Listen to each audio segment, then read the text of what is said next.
The morning sunlight filtered through the bedroom window of Margaret Chen's modest Santa Monica bungalow, painting golden rectangles across her weathered hardwood floor. She lay in bed for several moments, as she did every morning, taking inventory of her body like a general surveying a battlefield. The left knee, stiff but manageable. The right shoulder, sharp pain radiating down to her elbow when she attempted certain movements. Her hands, once steady and sure as they'd been for 3 decades as a registered nurse, now bore the gnarled knuckles of advanced rheumatoid arthritis. Margaret flexed her fingers slowly, methodically, part of the physical therapy routine that had become as essential as breathing. At 58 years old, Margaret Chen had learned to negotiate with her own body in ways younger people could never understand.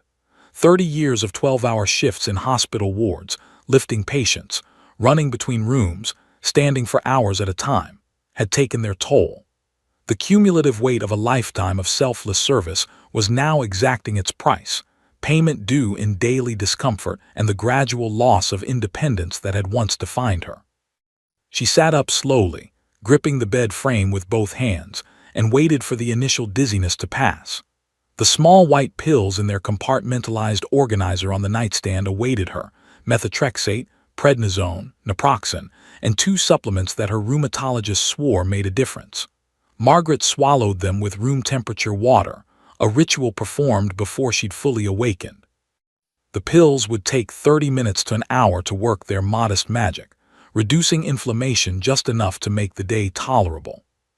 The apartment was quiet, peacefully, sometimes painfully quiet. Robert had been gone for 5 years now. Heart attack, sudden and complete, like a light switch turned off. One moment they were discussing retirement plans while sitting on the patio, watching the California sunset paint the sky in shades of orange and purple. The next moment, her husband of 32 years was gone, and Margaret became a widow. The 5 years since hadn't made the silence any easier to bear. She still made coffee for 2 on Sunday mornings, only realizing her mistake halfway through the ritual. Margaret showered carefully, using the shower chair and grab bars that Robert had installed before his death, with surprising intuition, as if he'd somehow known she would need them. The warm water cascaded over her shoulders, temporarily soothing her aching joints. She took her time, knowing that rushing would only lead to pain that lasted for hours. At her age, wisdom meant accepting that there was no longer any benefit to hurrying. By the time she was dressed, carefully selected clothes designed for ease of movement rather than fashion, it was nearly 11 in the morning. Margaret stood before her bedroom mirror and took a moment to really look at herself. The woman reflecting back was not the vibrant nurse who had once charmed frightened patients and commanded respect from younger staff members. Her face carried the map of every year she'd lived. Her hair had grayed to a silver color she'd eventually stopped trying to dye, and her eyes, once bright with purpose, had taken on the measured gaze of someone who'd seen suffering and learned to accept it. But her eyes still held kindness.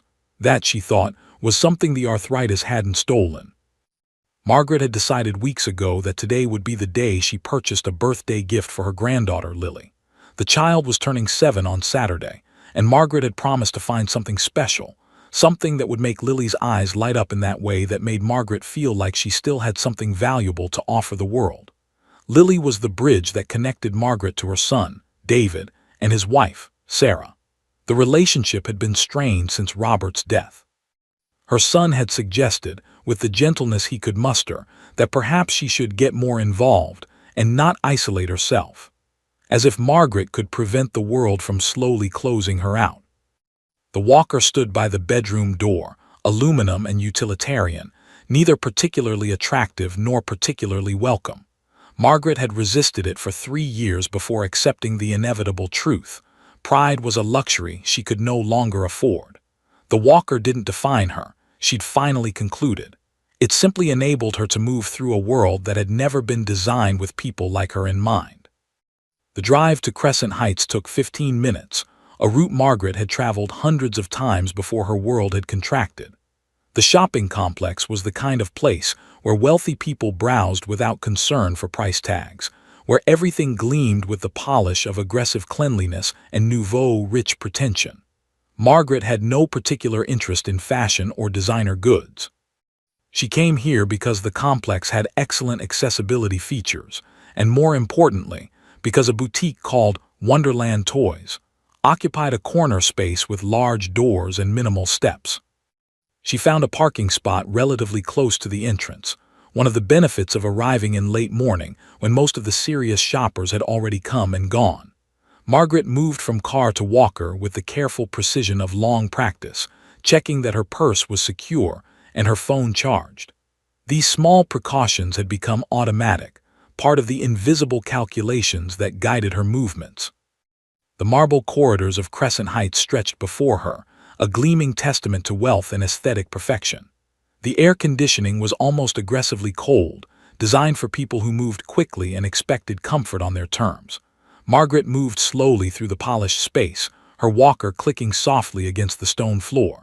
She was aware of people flowing around her like water around a stone in a stream, but she'd learned not to take it personally. Everyone was busy. Everyone had somewhere more important to be. The elderly disabled woman shuffling through the mall had simply become part of the background scenery, invisible, forgettable, and utterly unremarkable.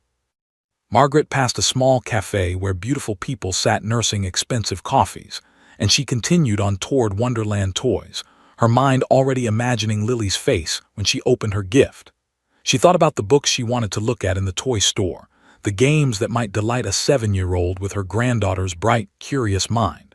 She was thinking about joy, a thing so simple and pure that the world seemed determined to deny it to people like her.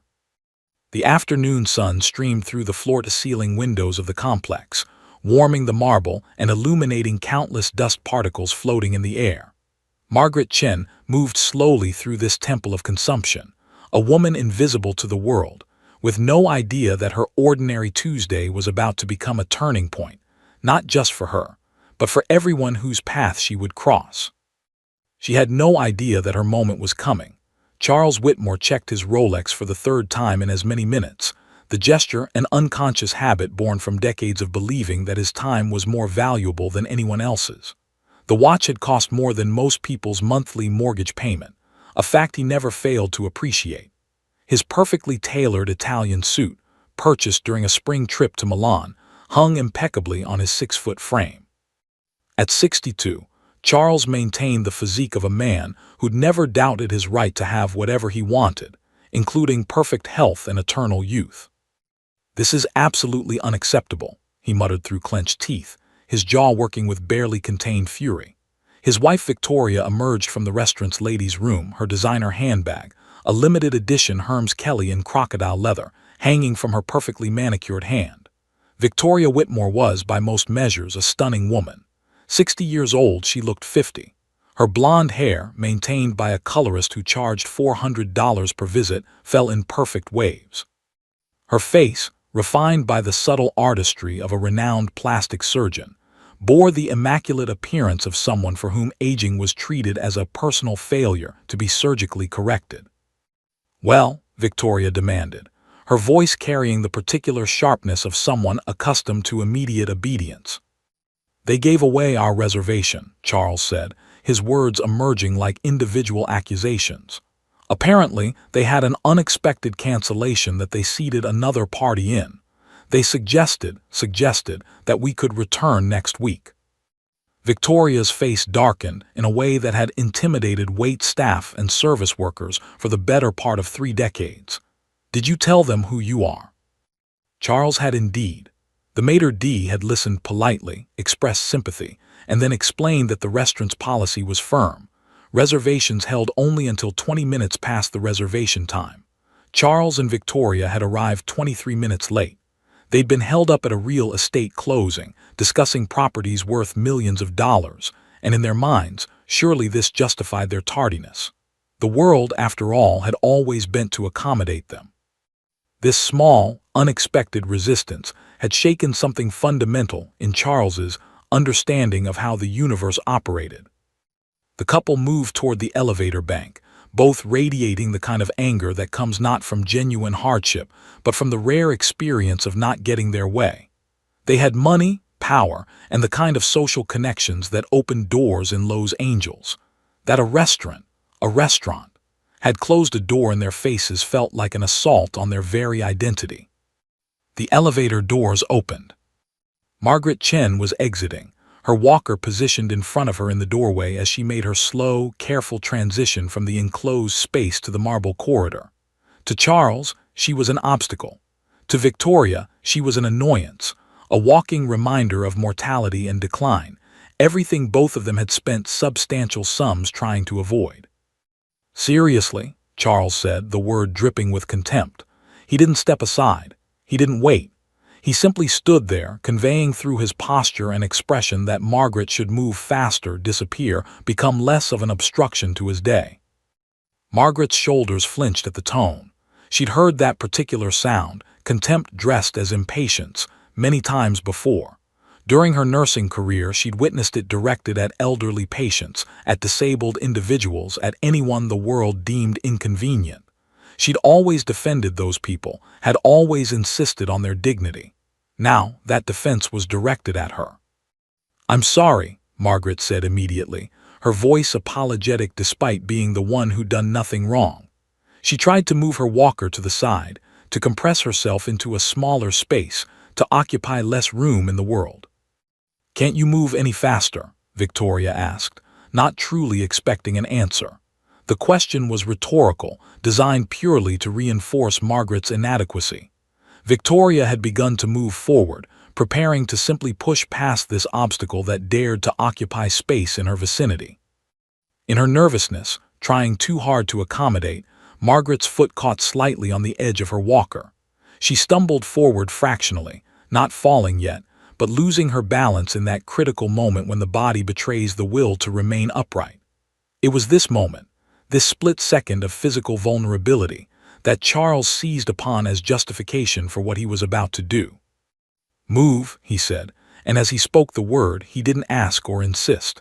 He shoved Margaret's shoulder, a violent, deliberate push delivered by a man outweighing her by a considerable amount. Margaret lurched forward, gasping. Victoria, not to be outdone in their shared expression of disdain, kicked the walker sideways with the toe of her designer shoe. The aluminum frame clattered away from Margaret, leaving her without support, her body already off balance, her hands grasping for something that no longer existed. The marble floor approached with terrible inevitability. Time seemed to slow in the way it does during genuine trauma, each millisecond stretching into an eternity. Margaret's hands came forward instinctively to break her fall, a reflex born from her aging body's knowledge that impact at her age could mean broken bones, permanent injury, the final humiliating loss of independence. She crashed downward. Her hand struck the cold marble. Her knee hit next. Her right shoulder impacted the unforgiving stone with an audible crack that made nearby observers wince. For a moment there was silence, that stunned, shocked silence that follows violence in civilized spaces where people have been conditioned to believe such things don't happen. Then the moment shattered. A woman screamed. A man rushed forward.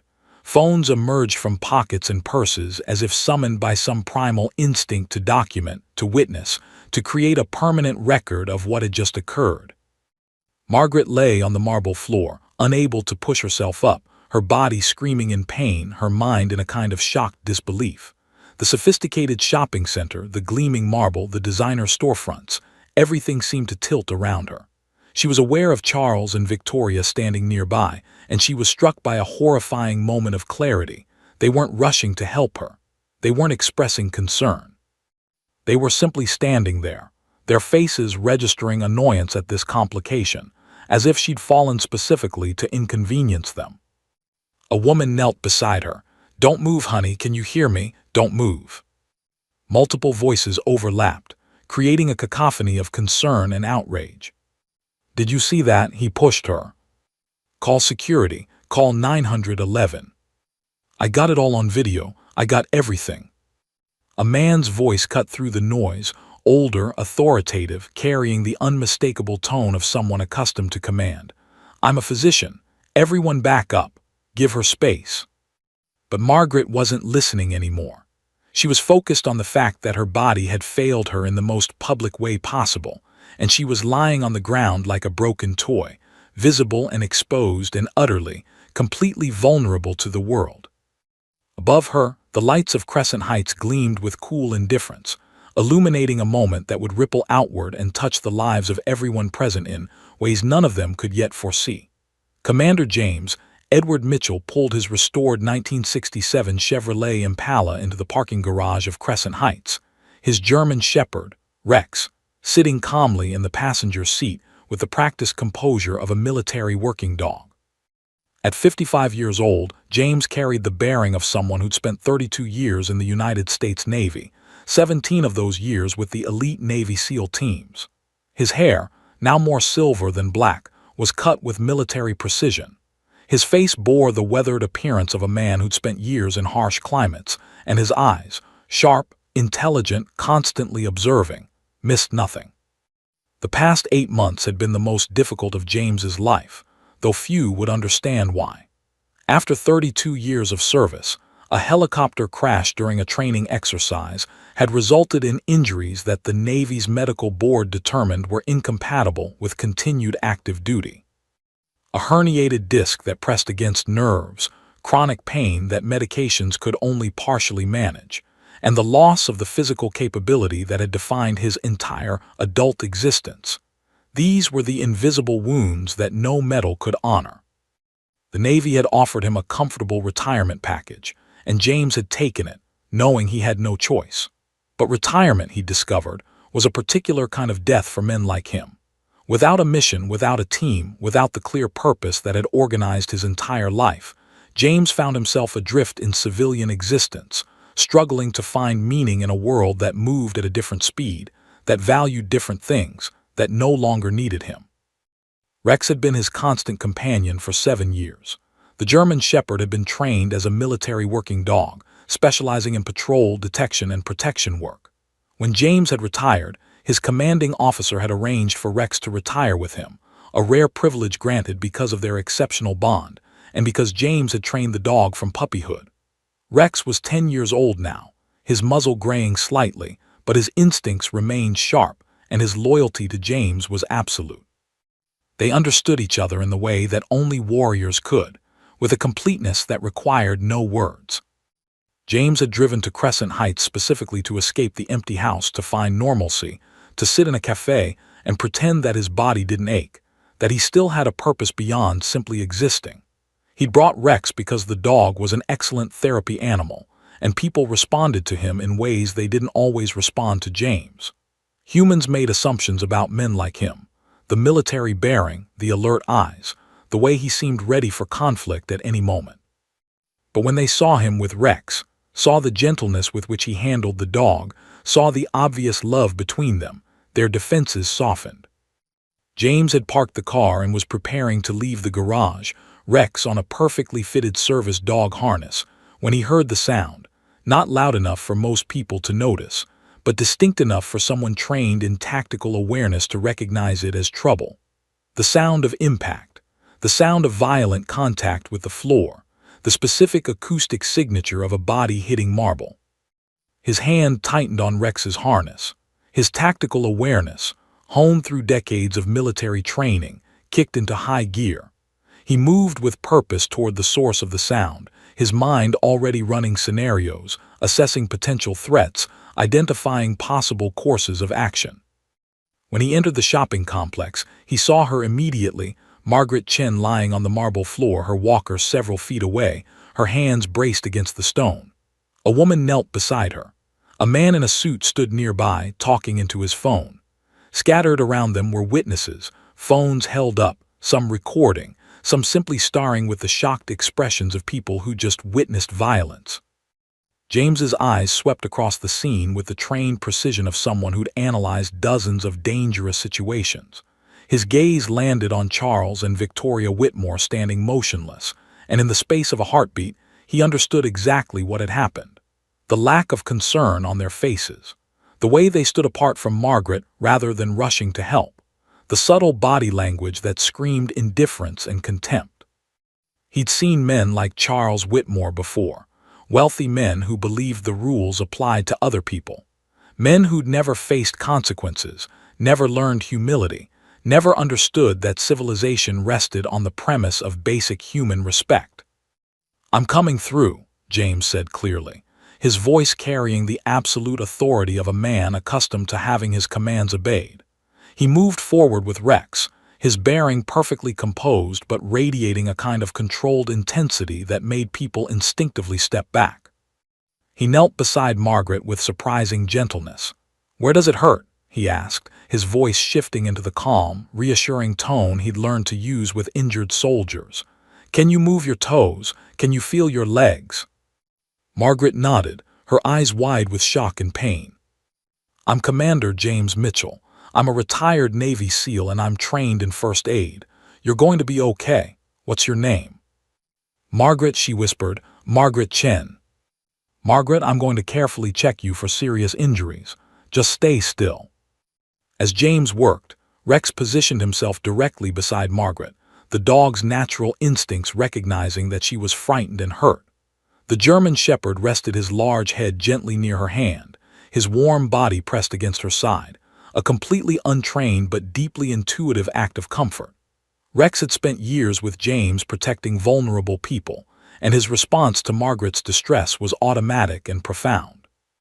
It was this moment, James kneeling beside an injured woman while his war dog provided comfort, that Charles Whitmore finally seemed to register that something significant had changed.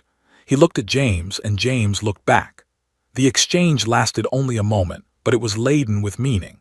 James's eyes were cold, assessing, and utterly certain of their own moral authority. "We should call 911, James said to no one in particular, though his words were clearly directed at the people who'd been standing uselessly nearby. "And security should be contacted immediately. There was an assault here, and I imagine there are several witnesses and possibly video documentation." Several people nodded. One woman said, "I have it all on my phone, the whole thing." James turned back to Margaret. "Can you tell me what happened?" Margaret's voice shook as she described the collision, the shove, the kick. As she spoke, James's expression remained professionally neutral, but his jaw tightened with the controlled fury of a man trained to process anger without letting it control his actions. "You did nothing wrong," James said firmly. "This wasn't an accident. This was assault, and there are witnesses. You have legal recourse, and I'm going to help you pursue it. I promise you that." Behind them, Charles Whitmore had gone pale. Victoria's perfectly composed expression had fractured into something closer to alarm. They'd never considered consequences. They'd never imagined that their actions would be witnessed by someone like this, someone with the authority, the training, and the evident determination to ensure accountability. For the first time in their lives, Charles and Victoria Whitmore experienced something unfamiliar, the genuine fear that their actions might actually have consequences. James remained with Margaret, his presence a steadying force, his authority absolute. Rex stayed pressed against her, and the two of them, the retired warrior and his faithful dog, became the physical embodiment of justice finally arriving. The paramedics arrived within 7 minutes of James's call, their professional efficiency filling the space with purpose and competence. Margaret was carefully loaded onto a gurney, her injuries assessed with practiced precision. A fractured right wrist, severe bruising across her left knee, contusions on her shoulder and palm. Nothing life-threatening, but enough damage to require hospital documentation and ongoing treatment. James rode with her in the ambulance, his steady presence becoming the anchor that kept Margaret from drowning in shock and pain. At Santa Monica Hospital, while Margaret underwent X-rays and received treatment, James began the work that came naturally to him, systematic, methodical documentation. He obtained the names and contact information of every witness he could identify. He created a detailed timeline of events. He photographed Margaret's injuries before they were treated, creating a visual record of the violence inflicted upon her. He obtained her medical records from the treatment process. He was, in essence, building the kind of investigative case he'd been trained to construct during his military career. By the time Margaret was discharged later that evening, James had already contacted his former law school roommate, Daniel Rodriguez, who'd gone on to become a prominent civil rights attorney in Los Angeles. Daniel had listened to the brief description of the case and immediately committed to taking it on pro bono. "This has everything," Daniel had said over the phone. "Clear assault, documented disability, multiple witnesses, video evidence. This is either going to result in a settlement that scares every wealthy person in this city, or it's going to result in significant jail time. Either way, we're going to make sure justice is served." What James and Daniel didn't yet know was that the story was already spreading far beyond the confines of Crescent Heights. One of the witnesses, a 32-year-old woman named Sarah Chen, no relation to Margaret, had recorded the entire assault on her iPhone. She'd captured the moment of impact: Charles's aggressive shove, Victoria's cold kick, and Margaret's fall to the marble floor. Within 2 hours of the incident, Sarah had posted the video to her Instagram account with the caption, "Just witnessed one of the most disgusting things I've ever seen. Wealthy couple violently assault disabled elderly woman at Crescent Heights shopping center. No remorse. No apology. This is who the rich really are. Disability rights justice for Margaret." Sarah's follower count was modest, around 4,000 people, mostly friends and acquaintances. But one of those followers was a journalist for a local Los Angeles news station.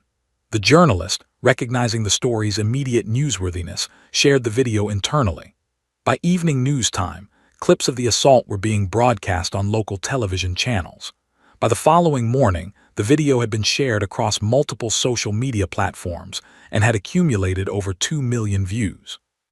The comments section became a digital outpouring of rage. "This is absolutely disgusting. These people should be prosecuted to the fullest extent of the law. Rich people really think they can do whatever they want. Hope they get sued into oblivion.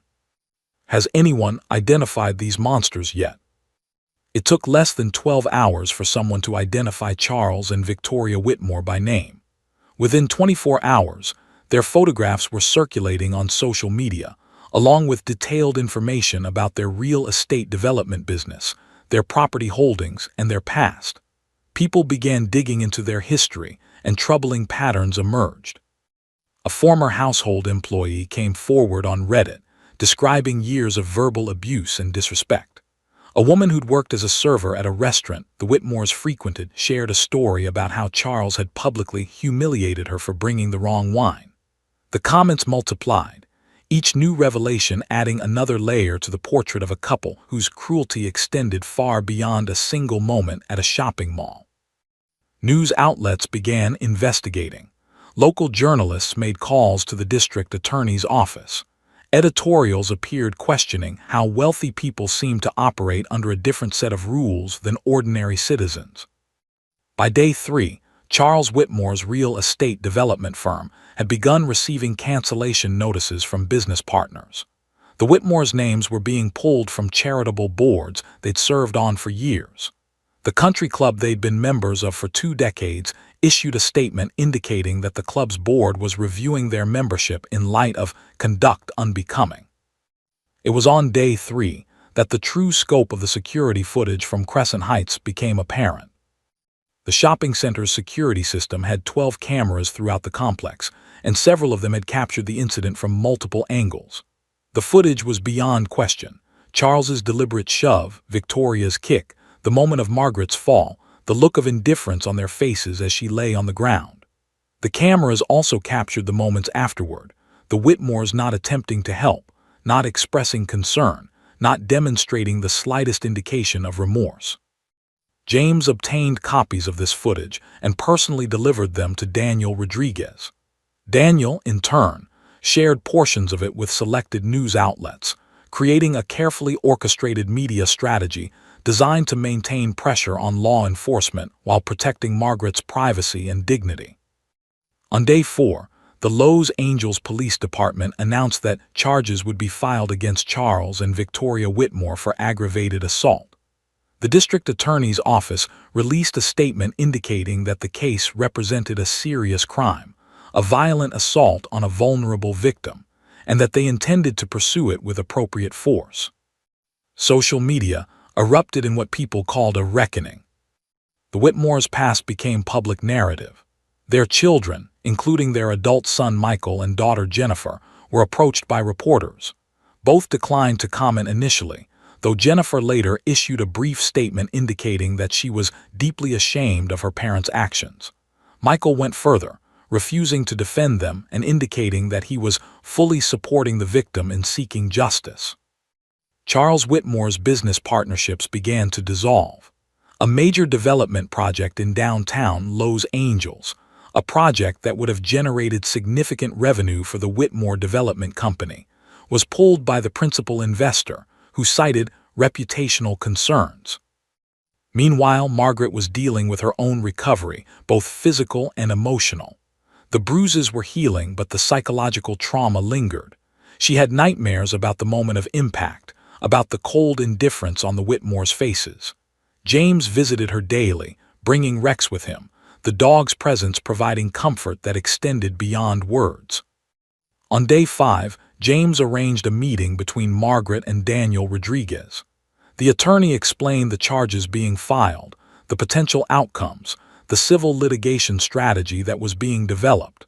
He spoke carefully about the legal process, the testimony she might be required to give, the public nature of the case. "You should understand," Daniel said to Margaret, "that by moving forward with this, your case will become very public. Your name, your story, your medical history, these will all become part of the public record. Are you prepared for that?" Margaret sat in silence for a long moment, her damaged wrist resting in her lap. She thought about 5 years of invisibility, of being overlooked and dismissed, of the world treating her as less than human because of her disability and her age. "Yes," she said quietly, "I'm prepared. Maybe it's time people saw me." James placed his hand on her shoulder and Rex pressed his large head against her leg. In that moment, the three of them, the retired warrior, the injured woman, and the faithful dog, became something larger than themselves. They became the physical representation of justice finally beginning its slow, inexorable work. The truth had emerged. The machinery of accountability was beginning to turn, and Charles and Victoria Whitmore, for the first time in their privileged lives, were discovering that their wealth could not protect them from the consequences of their own cruelty. The call came at 6:47 in the morning on the 6th day after the assault. Charles Whitmore was still in bed, having consumed a bottle of expensive Bordeaux the previous evening in an attempt to find sleep. His phone vibrated insistently on the nightstand. He ignored it. It continued, relentlessly, forcing him to wake from the fitful doze he'd finally achieved. The number on the display was his business partner and co-founder of Whitmore Development Company, Kenneth Matthews. In 30 years of partnership, Kenneth had called Charles early in the morning only twice, both times for genuine emergencies. "We need to talk," Kenneth said without preamble, "in person, before the market opens." Charles met him at their office in downtown Los Angeles, a sleek glass and steel structure that had once been a point of pride. Now, as Charles rode the elevator to the 42nd floor, he noticed something different in how the security guard had looked at him. Not respect, not deference, something closer to revulsion. Kenneth was waiting in the conference room, his face carefully composed into something resembling professional neutrality. Beside him sat the company's corporate attorney, Susan Martinez. "We want you out," Kenneth said bluntly. "Effective immediately. You're a liability. The Cascade Development Project, worth $87 million, is off the table. The investor pulled out yesterday. He specifically cited concerns about the character and judgment of company leadership. That means you." Charles felt something in his chest constrict. "Kenneth, we can manage this. We'll issue a statement. We'll demonstrate that this was an isolated incident." "Isolated?" Susan interrupted. "Charles, you assaulted a disabled elderly woman in public. There are videos, multiple videos. The district attorney is pursuing felony charges. Every major news outlet in Los Angeles has covered this story. You're not managing this. You're drowning in it and you're pulling the company down with you." Over the next hours, the dominoes began to fall with increasing speed. The Redmond Plaza Development Project, 42% complete, worth $120 million, was suspended by the municipal government pending an assessment of the development partner's ethical standards. The Beacon Hill Residential Complex Project, which was set to break ground in 3 weeks, had its permits suspended by the city council. The city attorney's office issued a statement indicating that they could not in good conscience move forward with projects involving parties currently facing criminal charges for violent conduct. By noon, Charles had been forced out of Whitmore Development Company. Kenneth bought out his share at a fraction of its normal value, using the depressed valuation as punishment and pragmatism. Charles walked away from the company he'd spent 30 years building with approximately $8 million, a fortune by most measures, but a fraction of what his ownership stake should have been worth. But the financial hemorrhaging had only begun. The civil lawsuit filed by Margaret Chen's attorneys was seeking $15 million in damages, medical costs, pain and suffering, lost wages, and punitive damages designed to ensure that the assault would be expensive enough to deter others. The Whitmore's insurance company immediately began distancing itself from the case, reviewing whether their policy actually covered intentional assault. The answer, they determined, was no. The Whitmores would be personally liable for any settlement or judgment. By day 10, Charles Whitmore's personal wealth had been decimated by legal fees. His attorney, one of Los Angeles' most prominent criminal defense lawyers, was billing at $850 per hour. The civil litigation attorney was billing at $1,200 per hour. Between the two firms, Charles was spending approximately $35,000 per day in legal fees. Meanwhile, Victoria had her own crisis unfolding. She'd been a member of the Riviera Country Club for 23 years. The club's bylaws allowed for membership revocation in cases of conduct that brings disrepute to the club. Her membership was terminated after a special board meeting. She received a formal letter on embossed stationery, informing her that her membership fee would not be refunded. The country club had been Victoria's primary social universe. It was where she'd had lunch with her friends 3 days a week, where she'd played tennis, where she'd attended galas and charity events. Without it, her social calendar suddenly looked devastatingly empty. Her closest friend, Patricia Stanford, a woman with whom she'd spent countless hours, had stopped returning her calls. When Victoria finally reached her through Patricia's husband's office, Patricia's message was clear and devastating. "Victoria, I'm sorry, but I can't be associated with you right now. People are asking me questions. They're making assumptions about my character based on my friendship with you. I need to put some distance between us." Similar conversations happened with 6 other women Victoria had considered close friends. One by one, they withdrew. The bridge club she'd hosted monthly was quietly disbanded. The charity committee she'd chaired for 8 years replaced her with someone else. Her children, Michael and Jennifer, had been forced to make choices. Michael, who worked in entertainment law, found his client list shrinking as various producers and studios decided they didn't want to be associated with the Whitmore name. His firm suggested he take a leave of absence until the publicity died down. Effectively, they'd fired him without using the word. Jennifer, who worked in public relations, the irony of which was not lost on anyone, had been let go by her firm 3 days after the assault. Her boss had been sympathetic but clear. "We can't have you working here.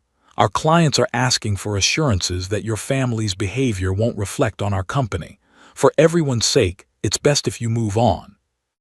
Both children issued separate statements to the media indicating they were appalled by their parents' actions and were cooperating fully with law enforcement and the civil process. Neither took their parents' calls. Jennifer hired her own attorney specifically to protect herself from any connection to her parents' liability. Charles and Victoria's marriage, which had survived 36 years through the kind of empty distance that wealth and separate lives made easy, began to fracture under the pressure of genuine crisis. "This is your fault," Victoria said one evening, her voice cold and accusatory.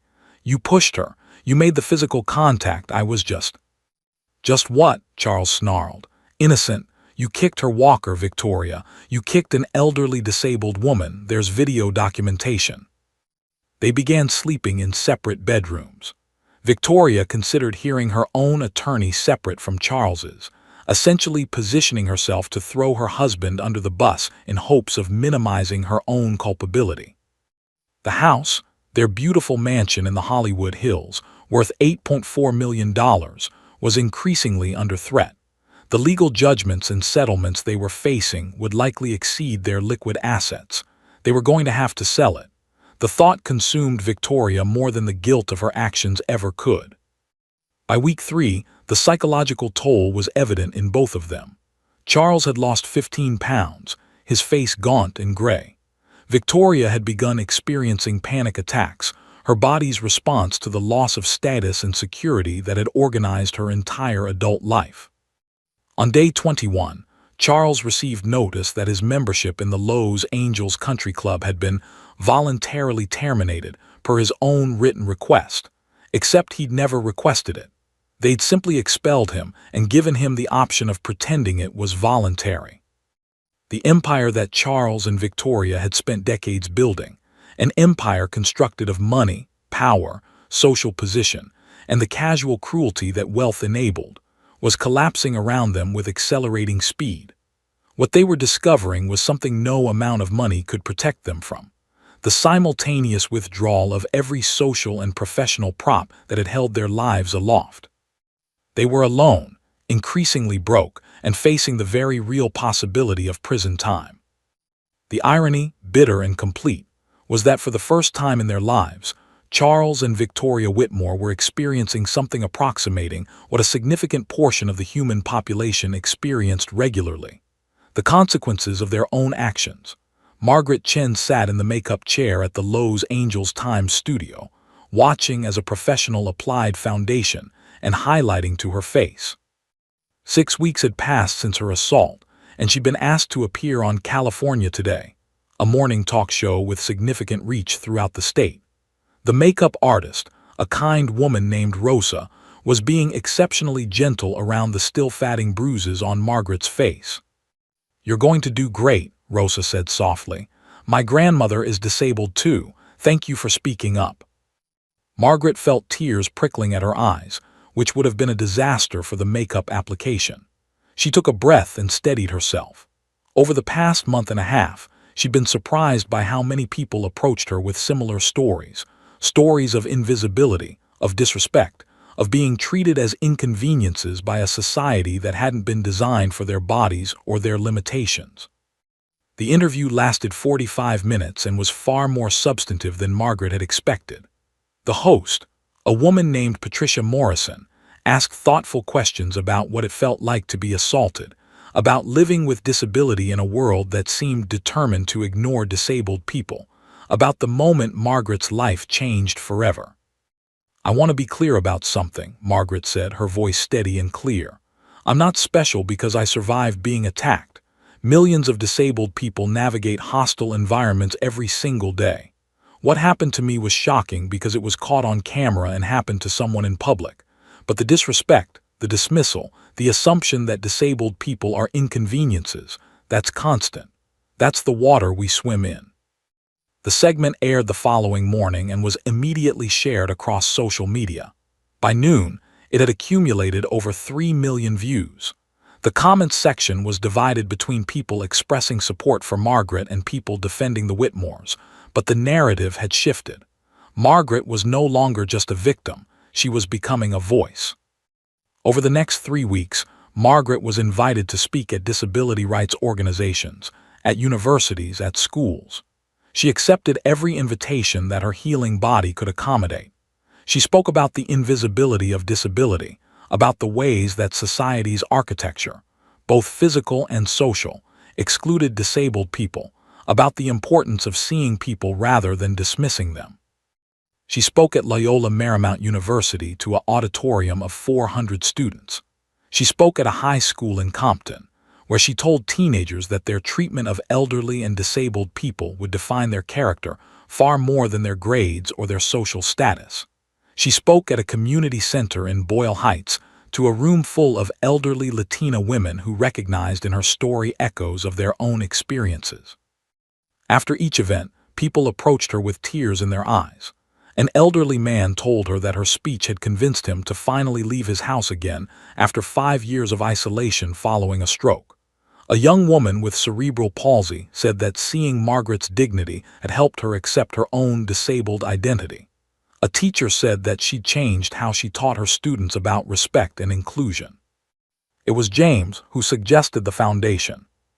They were sitting on Margaret's back porch, watching Rex chase a tennis ball across the small yard. Margaret's wrist had healed, her bruises had faded, but the emotional recovery was ongoing. James had become a constant in her life, not in a romantic way, but in a way that was arguably deeper. He understood trauma. He understood recovery. He understood the need to convert pain into purpose. "You should do something with this," he said. "With the settlement money, with the platform you've built. Create something that lasts beyond the legal case, beyond your own story." Margaret considered this. The civil settlement with the Whitmores had been finalized at $12.8 million, a number so large that it felt abstract, unreal. She'd been living on her nurse's pension for 5 years, and the settlement represented more wealth than she'd ever imagined having. After taxes and legal fees, she'd have approximately $8 million remaining. "What would a foundation even do?" she asked. "What do you wish had existed when you were navigating your disability?" James asked. "What would have made your life easier, more dignified?" Margaret thought about the lack of accessible parking, the restaurants with inaccessible bathrooms, the stores with narrow aisles that couldn't accommodate walkers or wheelchairs. She thought about the healthcare workers who talked to her daughter instead of to her, as if disability somehow made her unable to understand her own medical situation. She thought about the way the world seemed designed to make disabled people feel unwelcome, burdensome in the way. "Accessibility," she said finally. "Real accessibility. Not the bare minimum that the law requires, but actual inclusion. Accessible buildings, accessible information, accessible transportation. And education, teaching people to see disabled people as full human beings rather than as problems to be solved." 3 months later, the Walking Forward Foundation was officially established with Margaret as executive director. The foundation's mission was straightforward: to fund accessibility initiatives in California communities, to provide grants for disability advocacy organizations, and to create educational programs teaching children about disability inclusion and respect. The first major project was a comprehensive accessibility audit and renovation of 5 public libraries throughout Los Angeles County. The second was the Speaking Truth program, which brought disabled speakers into schools to talk directly with students about their lives and experiences. The third was a grant program that provided funding for community organizations working on disability rights issues. Margaret worked with a dedicated staff of 8 people, most of them disabled themselves, many of them having experienced the kind of invisibility and disrespect that Margaret sought to address. Her office was in a beautifully accessible building, with wide doors, accessible parking, and bathrooms that could accommodate various disabilities. It was the kind of space that made disabled people feel genuinely welcome. Within the first year, the Walking Forward Foundation had distributed over $2 million in grants and had directly impacted the lives of thousands of disabled people throughout California. Margaret was invited to speak at the United Nations about disability rights. She appeared on national news programs. She was profiled in the New York Times and the Washington Post. She received invitations from universities to serve on boards and advisory committees. But despite the attention and the recognition, Margaret remained grounded in a kind of humility. She always credited James with pushing her toward this work. She always emphasized that she was simply one voice among many disabled people who deserved to be heard. She was careful never to position herself as a savior or a spokesperson for disability, but rather as one person sharing her story in hopes that it might open hearts and minds. She visited schools where she spoke not from a stage, but from eye level with students, sitting on the same level as the children so they could see her as a person, not as a symbol. She answered their questions with honesty. When a child asked her if being disabled made her sad, she said, "Sometimes it does. Mostly, I'm sad about how people react to disability rather than about the disability itself." On the 1-year anniversary of the assault, Margaret held a community event called Dignity Day. Hundreds of people attended: disabled people, disability advocates, educators, community leaders. There were speakers, performances, accessible activities. At the center of it all stood Margaret, James, and Rex, the unlikely trinity that had changed everything. James stood beside Margaret, his arm around her shoulders in the way of two warriors who'd fought beside each other. Rex rested his head contentedly against Margaret's leg, and Margaret looked out at the crowd, seeing herself reflected in their faces. The elderly, the young, the disabled, and the able-bodied, all gathered in a space that had been explicitly designed to welcome and include every single person. "I didn't ask to become a symbol," Margaret said to the crowd, her voice carrying clearly across the gathered group. "I didn't want this to happen to me, but if my pain can become a bridge to greater understanding, then perhaps there's meaning in what happened to me. Perhaps something beautiful can emerge from something terrible." The crowd erupted in applause, and Margaret felt something shift inside her chest, not the pain of trauma, but the warmth of purpose finally, fully realized. The Los Angeles County Courthouse on Grand Avenue was an imposing structure of concrete and columns, a temple to justice that had never before paid any particular attention to Charles and Victoria Whitmore. But now, as they walked through metal detectors alongside their attorneys, they understood that they'd finally been absorbed into a system that didn't care about their money or their status. The trial lasted 3 weeks. The prosecution's case was methodical and devastating. The security footage was played repeatedly: Charles's deliberate shove, Victoria's kick, Margaret's helpless fall. Medical expert testimony detailed Margaret's injuries and their lasting impact on her mobility and quality of life.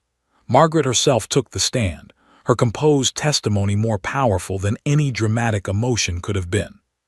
She described the moment of impact, the pain, the humiliation of lying on the floor while people she'd never met came to her aid. But the most damaging testimony came from unexpected sources. The Whitmore's own household staff was called as witnesses. A woman who'd been their housekeeper for 14 years described years of verbal abuse, of being treated as invisible, of being scolded for minor infractions. A groundskeeper testified about being screamed at for trimming bushes in a way Charles deemed unsatisfactory. A personal chef described preparing meals for guests while Charles commented loudly that the food looked pedestrian and beneath their standards while the chef stood in the kitchen. Their children testified reluctantly. Michael, Charles and Victoria's oldest child, took the stand and cried as he described witnessing his parents' cruelty to service workers throughout his childhood. Jennifer, their daughter, delivered emotional testimony about the shame she felt being the daughter of people who'd assaulted a disabled woman and felt no remorse. "I can't defend them," Jennifer said, her voice breaking. "I've spent my entire adult life trying to be different from them, trying to prove that their values weren't my values. What they did to that woman is exactly the kind of thing I watched them do to countless other people. It was only shocking because the world was finally watching." The defense mounted by Charles's attorney was desperate and unconvincing. He argued that the shove had been unintentional, a moment of frustration that had escalated without premeditation. He argued that Victoria's kick was a separate action by a separate person. He painted Margaret as a sympathetic figure, but tried to minimize the severity of her injuries. The jury deliberated for 6 hours. Guilty on all counts. Charles Whitmore was convicted of aggravated assault with a special allegation for committing the offense against a particularly vulnerable victim. Victoria Whitmore was convicted of assault and battery and also aggravated assault. The sentencing hearing came 4 weeks later. Judge Patricia Hernandez sat on the bench, her expression reflecting neither sympathy nor anger, just the cold assessment of someone tasked with determining proportional consequences. The prosecution argued for significant prison time. Victoria's attorney had requested probation, but the judge wasn't inclined toward leniency. "Mr. Whitmore," Judge Hernandez said, her voice carrying through the courtroom, "you committed an act of violence against a vulnerable woman. You showed no remorse. You have a history of mistreating people you considered beneath your station. You believed that your wealth and status insulated you from the consequences of your actions. You were wrong. 18 months in federal prison." Charles's face went pale. His attorney placed a hand on his shoulder as if to steady him. Mrs. Whitmore, you participated actively in this assault. While your sentence is slightly lighter than your husband's, the court cannot ignore your culpability. 12 months in federal prison, plus 18 months probation, plus 500 hours of community service to be served at a disability services organization. Victoria made a sound that might have been a sob or a protest. Her attorney immediately filed notice of appeal, but everyone in the courtroom understood that the conviction would stand. Charles reported to federal prison camp Safford in Arizona 3 months later.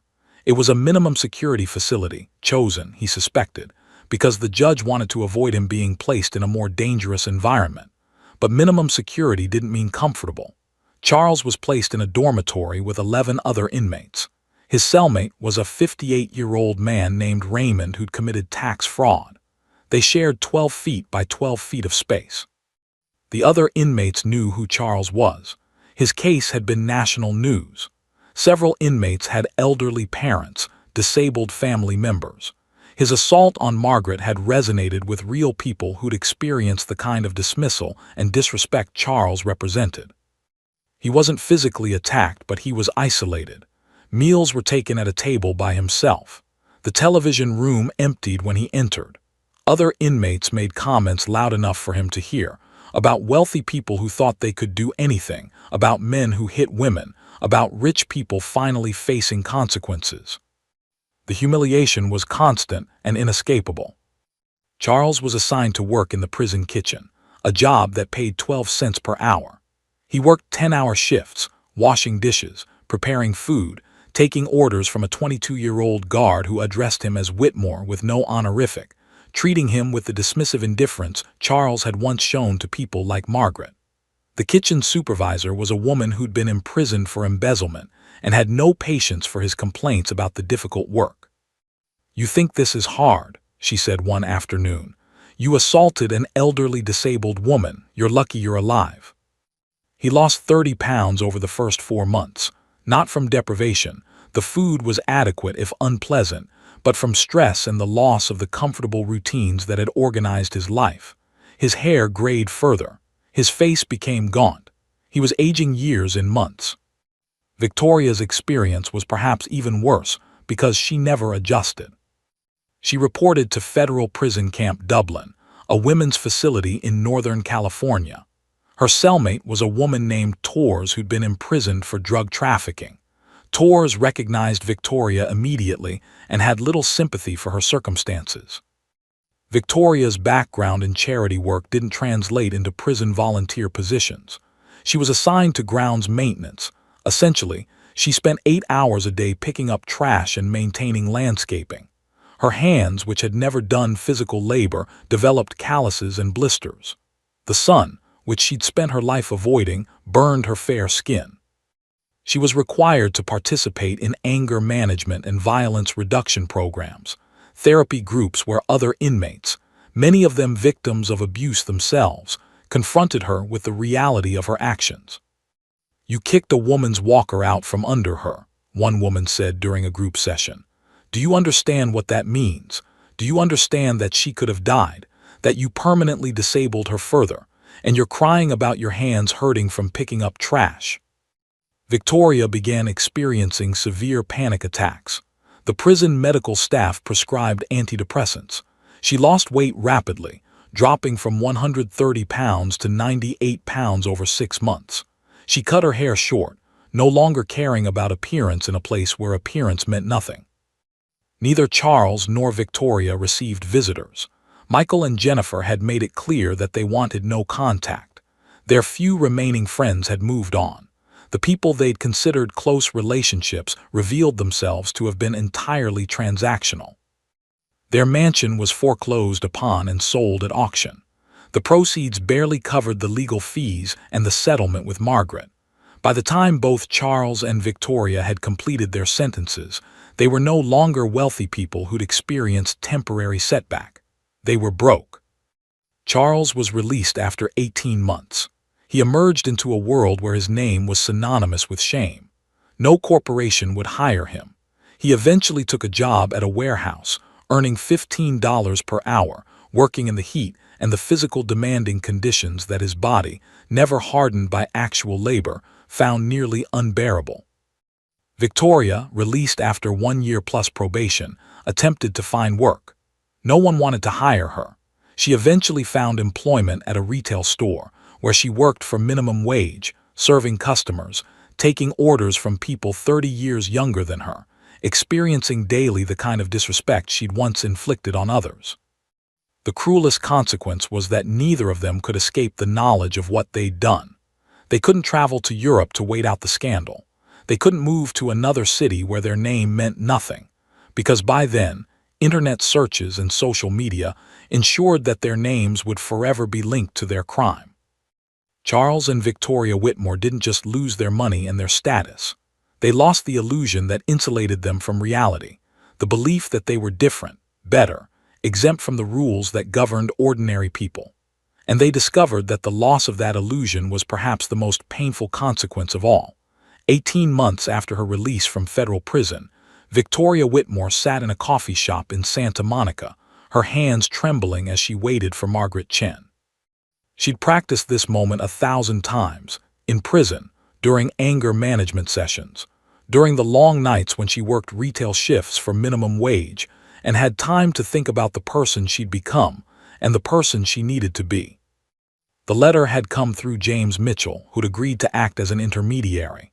"Margaret is willing to meet you," he'd written, "but you need to understand that this is not an opportunity for absolution. This is not a moment for you to feel better about yourself. This is Margaret's gift to you, a chance to speak your truth and to hear hers. Treat this with the respect it deserves." Victoria had cried when she received the letter. Not the self-pitying tears of her earlier imprisonment, but tears of genuine recognition of the enormity of what she'd done and the undeserved grace that Margaret was extending. Margaret arrived precisely at 2 o'clock, moving steadily with her walker, her bearing dignified and calm.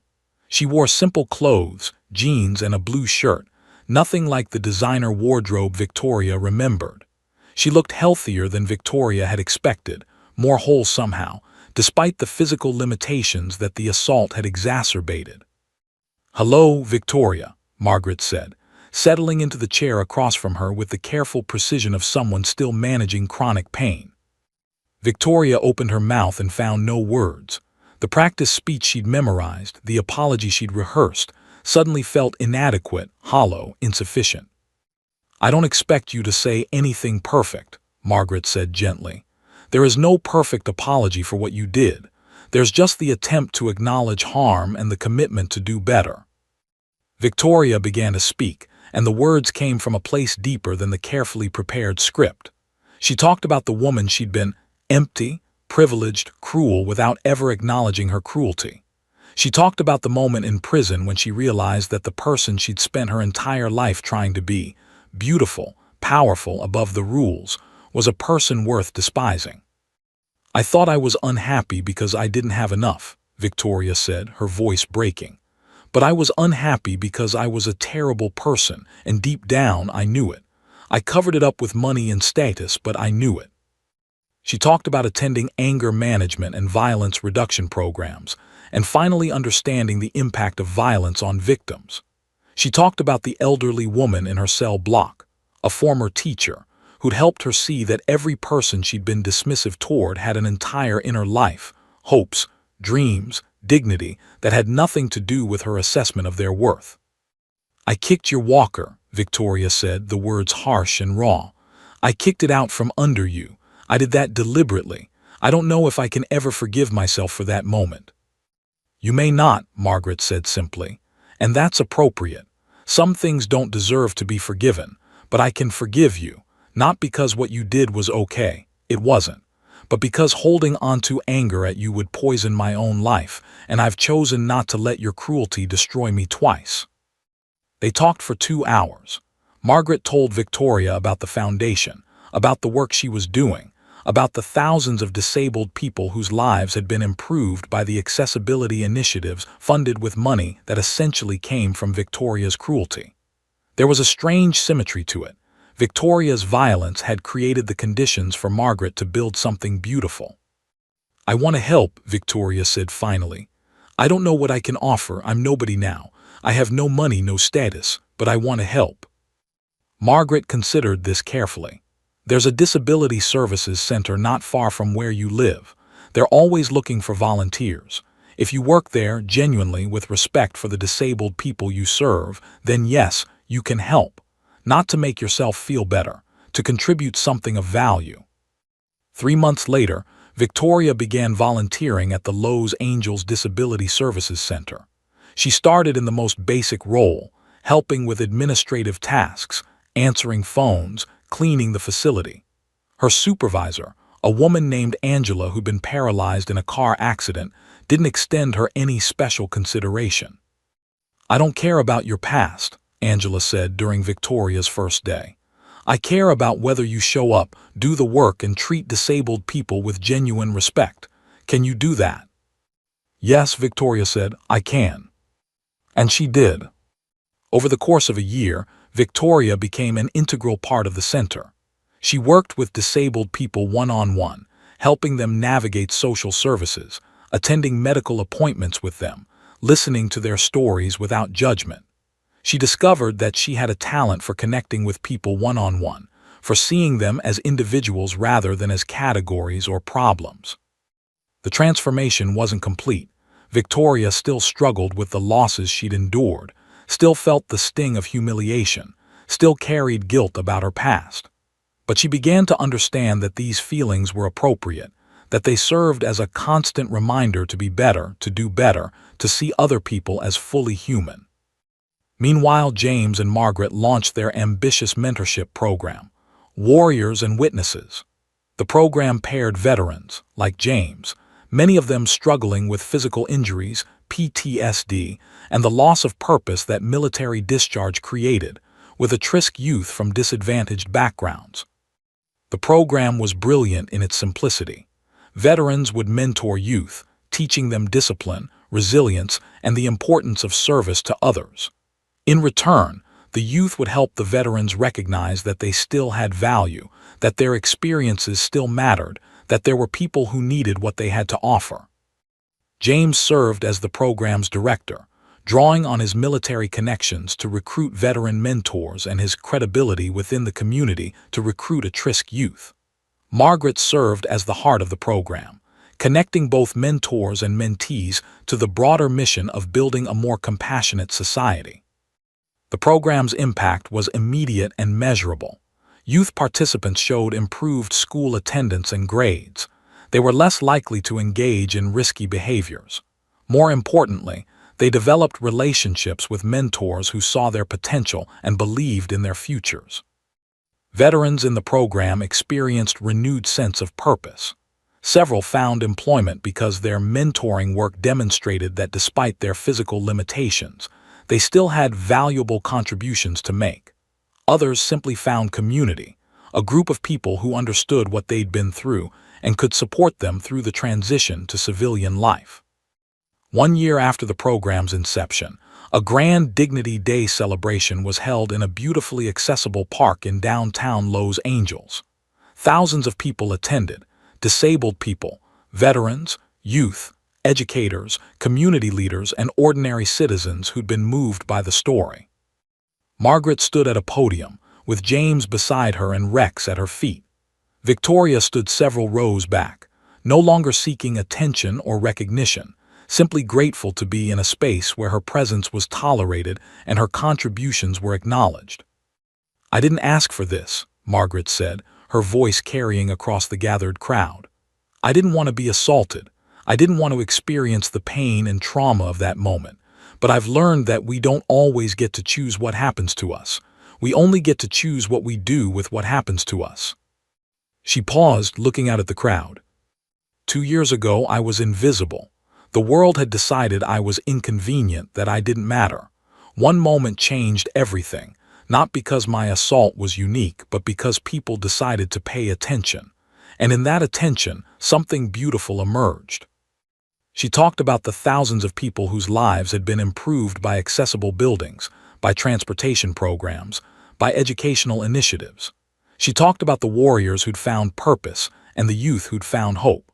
She talked about Victoria, who she didn't name but whose transformation she acknowledged as proof that even people who do terrible things can become better. Justice, Margaret said, isn't just about punishment. It's about accountability, yes, but it's also about creating the conditions for genuine change. And sometimes, not always, but sometimes, the person who hurt you can become part of the solution. As the sun set over the park, the crowd stood together. Disabled people and able-bodied, rich and poor, victims and perpetrators and witnesses, united in the recognition that human dignity was not a luxury, but a fundamental right that society had an obligation to protect and celebrate. The assault that had once seemed like an ending became, instead, the beginning of something transformative. And in that transformation lay the possibility that even the darkest moments could illuminate the path toward a more compassionate world.